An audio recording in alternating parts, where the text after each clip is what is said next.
I'm the clever content creator, and I help people with their social media, particularly Instagram and TikTok, focusing on creating content that attracts people into your business, gets them through the pipeline, and make sure that you're giving your message out without spending hours and hours on social media every week. I work with people both online and in person. So I facilitate online, so you can come from anywhere, but I do some one-to-one in-person sessions that are available, which is mostly in Essex, because of the location. So it just depends what people are looking for. But most stuff in terms of coaching, getting the plans sorted and talking through ideas can be delivered online.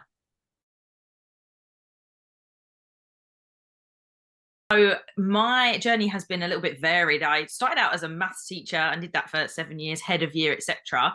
But in that, I transitioned into life coaching, and that was because I was looking to learn more than just teaching, more than just mentoring. I wanted to learn how to empower other people. But as part of setting that up on the side and eventually quitting teaching to do that and focus on that, I built up my social media channels myself. And it was a balance between Instagram and TikTok, short form video content, which I just found so much fun to keep doing, keep pushing. And whilst the algorithm changes can be annoying for some people, I used to enjoy and still enjoy like keeping on top of what works and how to get your message across.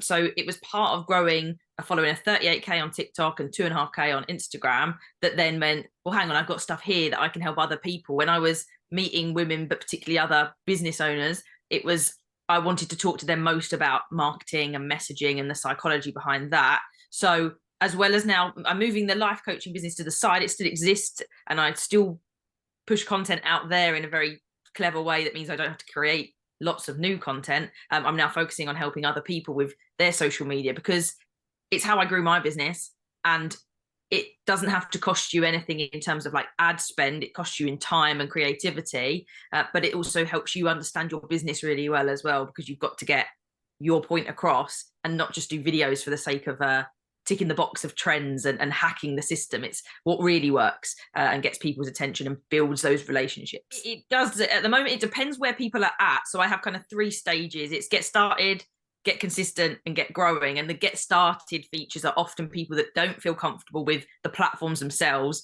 and don't know how to even record or edit the videos.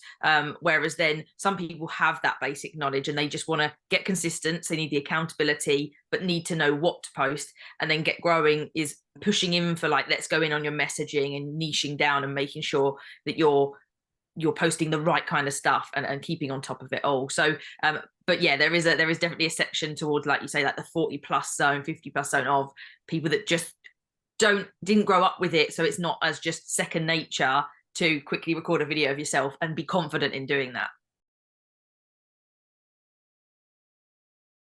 Well, my one wish would be that I didn't have to start my Instagram account all over again.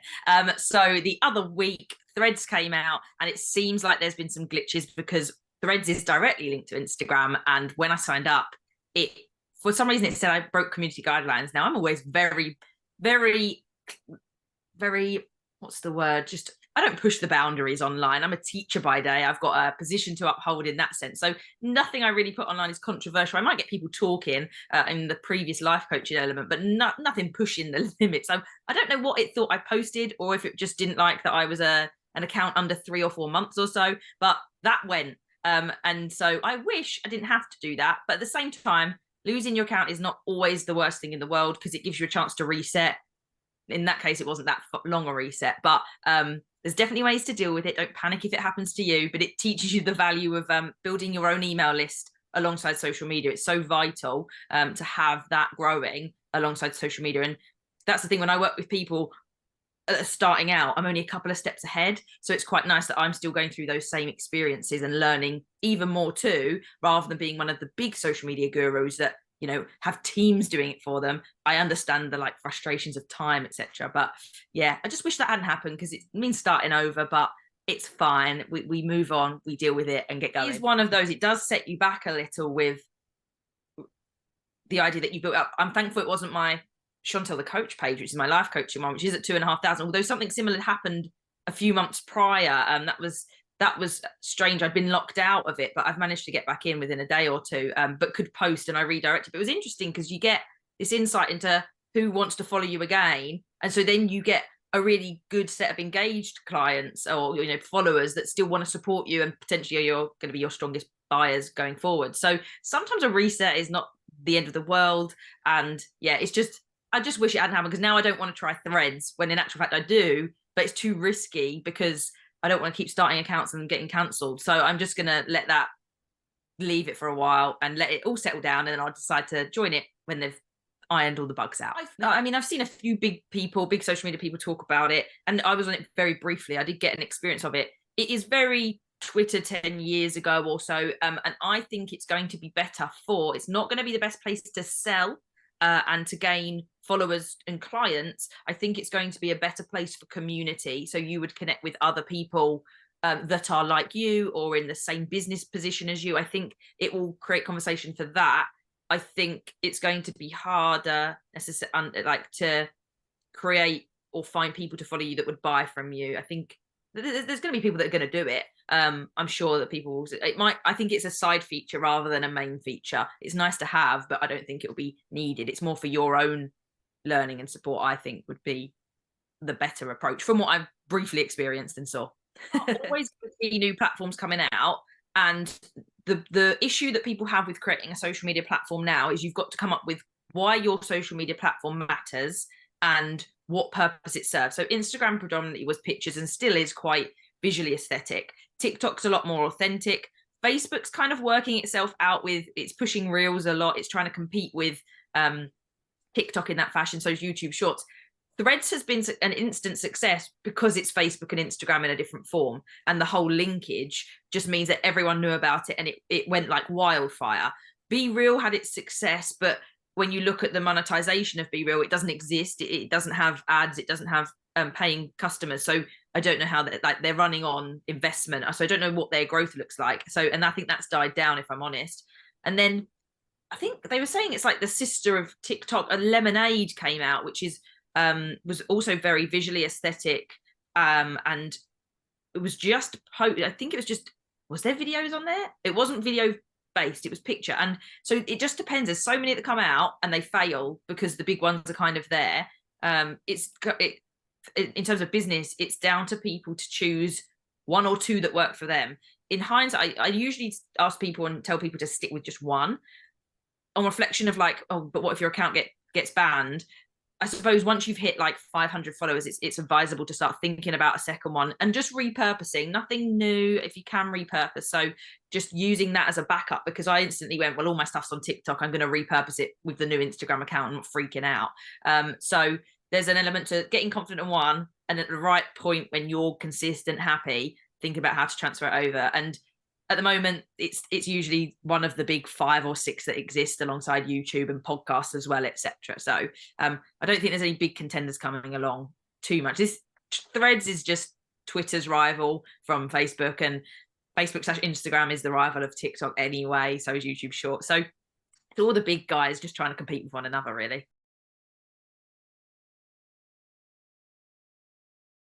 Such an importance in terms of networking, and I think anyone that's running a business should also think about how they encourage community in their business, because in part it's how you're not just there to sell a product or a service. Actually, people want connection and want to meet other people like them, and that's how I feel throughout all of the 2 businesses that I've run. Having somewhere to go was one of the first things that I did. A group of other people that I wanted to find when I gave up my full-time work. It was what was missing in terms of needing some level of support, being around other business owners.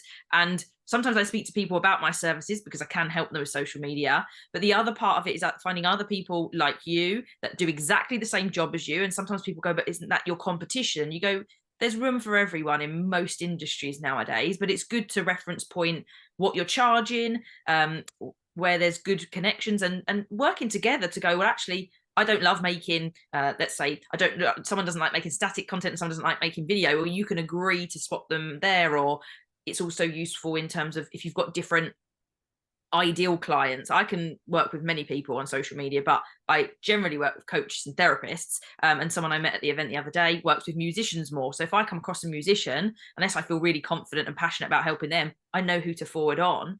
And it's just then also having some, if you want, accountability or people to call when you are having a bad day. So when your Instagram does melt down and gets deleted, you've got people to turn to. When people set up businesses, it's often in a solopreneur role where you don't have anyone. You might be a mum and you're balancing that. So you've got the kids, you've got partners maybe, and they don't get it. You're dealing with house, and they don't see the business side. So you need other people to support you. I'm single. I was single when I first started, and now I'm with someone, so I have some support there, but they don't get all the business stuff and they don't want it all the time. So it's having people to talk to and who really get business and know what it's like to start out, and then having people above you for mentorship and getting ideas and learning from other people too. So much. I've gone to various events, various different companies, some in London, across Essex, and it's just invaluable to growing and learning exponentially, I would say. I think it's making sure that you're not afraid to try new things and to change. So some people could say to me, why are you stopping the life coaching? Like, you've built that up for 2.5 years, it'll be coming up for 2.5 years, and you've got those platforms, like, why change? And part of me is like, I did that, but something else is calling me. And actually, I've had the social media call for quite a while. It came in up, well, I would say 18 months ago was when I first dabbled in the idea, and I put it off because I was like, I can't do both. Whereas it keeps coming back to that. And I think ignoring that for too long just makes you unhappy. And it is hard to let go of the other one. And I do need to do some sort of transitionary stuff of setting it up. But you can see that as an accomplishment and see that as all the learning. And now all of the mistakes that I made then, and I did it whilst I was transitioning through my previous job, I can now take that and hopefully I won't make the same mistakes. So I was great at marketing, but didn't necessarily have other systems involved. Whereas this time I'll be able to bring marketing in with sales, with leads and pipeline progression, etc., all at the same time. Like, just because you end one thing doesn't mean you're giving up on yourself if it's allowing you to do something else. And not being afraid to try lots of things. The amount of videos that I made that didn't, I made, I think I've got a backup that runs. I think I'd made something like 650 videos in 9 months or so to a year. And I can tell you many of those didn't do that well. And you learn, but progressively they got better and the audience grew. Not looking at the metrics all the time is valuable. You have to learn, but not defining your success by that, because sometimes we can repost the same video a week later and it gets better. It's just a case of trial and error right at the start, and put 10 videos out and don't even think about what they do. Then look at them a week later and go, which one worked and why, and how can I replicate that and see if it works. It's very experimental at the start. So trip up and learn from it rather than thinking you've got to get everything perfect. Because that's going to stop you. There are a million reasons why it doesn't work. Sometimes it is your content.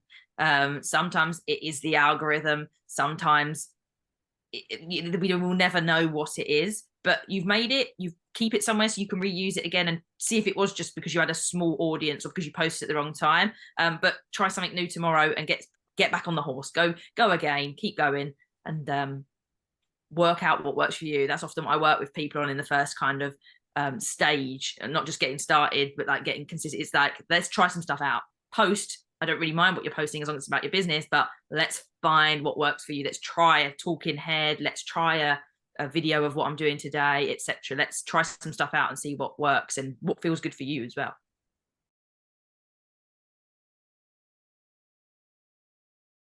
So my shout out from the Ambitious Women in Essex events is Debbie from 6.Chantelle. She runs parties and events for children and adults, crafting, etc. And I know she's been working really hard on her social media. Nothing to do with me, but I know that we've spoken about that a little bit. And she was one of the first people that I met at one of the first Ambitious Women in Essex events. So you can find her. Make.space.Chelmsford is what her Instagram handle is there. So check her out. Just get started with posting. It doesn't predominantly matter what it's like go with the done not perfect. Just make sure it's about your business, whether it's a video, whether it's a post. Get posting online, and watch this space, because I'm looking to create a community of business owners. It's going to be the Content Creation Club, where we get together, make content, talk about content, and keep going. So that's in the pipeline and on its way. But otherwise, work with people individually, coaching them through and strategizing over there. Instagram and TikTok strategy to get paid clients and save you time.